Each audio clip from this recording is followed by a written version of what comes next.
it's funny because I have been looking at pictures of you. Come on over here, Douglas. Your fashion choices. And it's funny because we're talking about a show that's called The Beauty, and it is, you know, about what we look like, but it's layers deep. I mean, look at the clip we just showed of you talking about something that is so powerfully performed that it just doesn't feel like it has anything to do with acting. It feels like you're telling a historical personal truth and laying out something in a way that is magnanimous to watch. And I was like, it's funny because you're such a person who puts beauty into the world. And I wanted to show a few examples of that if I could. Okay. Okay, so The resume. what is your sort of intention?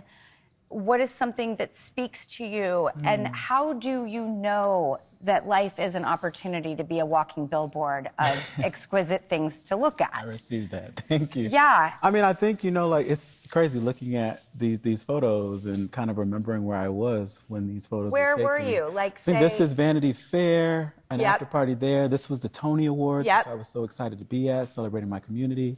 And I think, shout out to the theater community. And I think that was a fun event in New York City, and I just threw on some fur, you know, and some diamonds. I don't know. But that top is like, I've never seen that on a man like that. You know what's crazy is I love playing in fashion, the storytelling, you know, that you can do through fashion. Do people inspire you? I mean, I'm inspired by so much. I think when I think of the person that inspires me the most when it comes to fashion and the choices I make is my grandmother. And I say that, my grandmother, who's gonna be watching this show. She's so excited. What's her name? Her name is Ann. Hi, Ann! Yeah, hey, Grandma.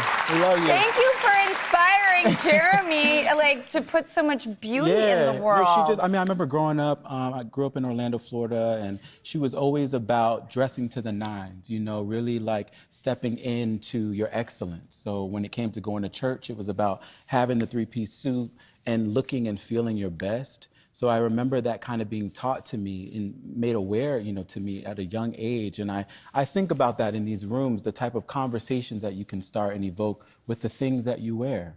You know, a lot of times on these carpets, they're just kind of like yelling your name and, hey, look over here, you know, so you're not having a true dialogue, but you can say so much with what you're wearing. That was a dope moment at the Met Gala. Oh my God, wait, this is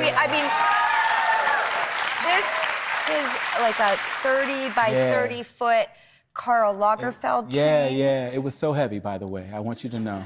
It was like strapped under my arms, and it was just like trying to serve with. It's funny because the way you're holding yourself, it looks effortless. I was actually holding my breath. You know what I mean? It was a that, you know. But I mean, I think I really just try to bend kind of the expression of what we see for menswear and women's wear, and this ability to kind of shapeshift, you know, when it comes to fashion, and there are no rules. Ask you a question. What is Ryan Murphy like to work with? I've seen him in and around a few places. I don't really know him, but he's so prolific. He's a dream. I mean, I think, you know, he was the person that gave me my first job on TV with Hollywood, and I'm so grateful for him because, like, there's power in people in this industry that champion you for who you are, right? Ryan has been an advocate for me and the like nuance of me as an artist for years, since the beginning. I think I remember he called me this a couple years ago for the Golden Globes, and he was getting honored at the Golden Globes, and he was like, I want you to be a part of my speech. And I was like, well, what do you mean? He was like, I want to speak about you, and I want people in that room to know who you are. And it was just so selfless for him to make a moment that is about him getting his flowers, but in return, he made it about so many of these people he's worked with and championing us for who we are. And that's so important, you know what I mean? That's really, really special to have. So when Ryan Murphy texts you and says, hey, you want to read something weird, and he's referring to the beauty, one, I waited for him to text back to be like, what do you mean? Everything you do is kind of weird. So like, how weird are we talking? And then I read it and I said, oh, it's very weird, you know? And, but he brought me along on this journey and allowed me to be an EP on this project, which is really, again, someone who gives you agency and opportunity. But again, he's just such a big champion of me, and I'm super grateful for him. Do you know what's so cool? I feel like I know Ryan Murphy now. And it's You all do. good news. You do. Speaking of champions and who champion you, your mom.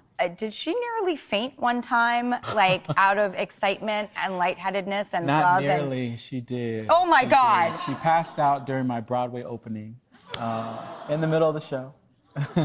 How did you navigate that moment? Well, you know, in the moment, and I've told the story, I didn't know it was my mom. We just kind of, you know, they said, actors, please exit the stage. And then we're like, what happened? They're like, someone passed out. I thought it was, you know, an old patron, you know, at the theater, you know, got a little hot or something. And then afterwards, I finished the show, and I'm looking out for my mom, and I don't see her, and then it was in fact my mom. And basically what happened, she got so excited for me. But she was fine. She came to the after party. It was great. We'll be right back.